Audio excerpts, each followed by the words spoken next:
બાલો એટલે એ ભાઈ એવું કહેવા માંડ્યા કે માણસ મરે એટલે માણસ નો જો અવતાર આવે. આ વાત સાચી? એટલે દોલતરામ બાપુ બોલ્યા કે ભાઈ આ ભાઈએ કીધું સાચું.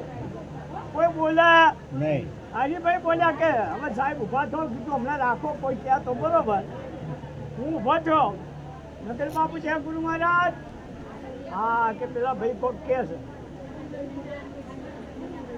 મેં કીધું બાપુ મોણા અમારા મોણાનો અવતાર આવતો હોય તો આ ભક્તિ કરવાની આ બધું કશું કરવાનું આવતું જ નથી. મોણાના અવતારમાં મજા આવે છે. એટલે મોણા અમારે એટલે મોણાનો અવતાર આવવા વાત નક્કી.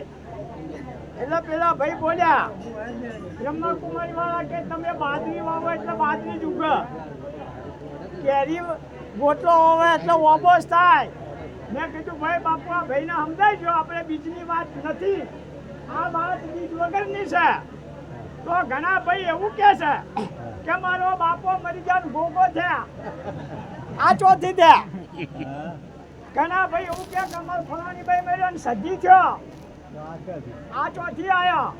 એટલે મોણા અમારા મોણાનો અવતાર આવે એટલે ના.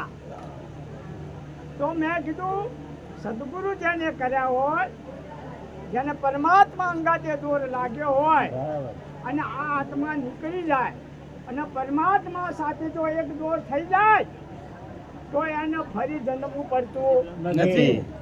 પણ જો આ માયામાં કદાચ બાબુભાઈ નામાં વાત થઈ હતી કે ભાઈ બે ઘણી વાર પ્રાર્થના કરો એટલે આ જીવનો મોક્ષ મળે. અલા પણ આ દેહમાંથી નીકળી ગયો તો મળી ગયો, માયામાંથી પદમથીનો મોક્ષ મળી ગયો, મોક્ષ તો મળી ગયો. હવે એના મોક્ષ લેવાની જરૂર નથી. એટલે પરમાત્મા સાથે જો દોર લાગી જાય અને બરાબર એને ભજન કરીને એક તાર થઈ જાય તો એને ફરી અવતાર લેવો પડતો. પણ જો માયામાં પાછો એ ભટકાય એ થાય તો પાછું એને 84 ના ફેરા ફરવા પડે. એટલે કબીર સાહેબ ના વૈકુંઠમાં બોલાયા. 2 મિનિટ. કબીર સાહેબ ના વૈકુંઠમાં બોલાયા કે મૃત લોકની અંદર કાશીનગરમાં કબીર એક મહાન સંત છે એને વૈકુંઠમાં લાવો. એટલે જે બે કઈ પેરી ઘરો મોકલ્યા કાશીનગરમાં ગયા. પૂછતા પૂછતા કબીર સાહેબ ના ઘેર ગયા.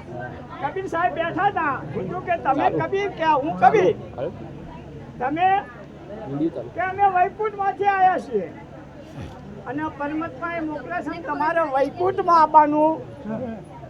એટલે કબીર સાહેબ રોવા લાગ્યા. પેલા કે તો પરમાત્માએ બોલાયા છે તો મજા આવશે ને રોવો છે કેમ? એટલે કબીર સાહેબે તો બહુ સરસ સાખી કીધી કે રામ બુલાવા ભેજિયા દિયા કબીરા રોય. રામ બુલાવા ભેજિયા દિયા કબીરા રોય. જો સુખ સાધુ સંગત में वो वैकुंठ में नहीं वो એટલે સંગત સંત કી કરી લો અને આ જીવનમાં કઈ સાર્થક કરી લો અને મનુષ્ય સફળ કરો.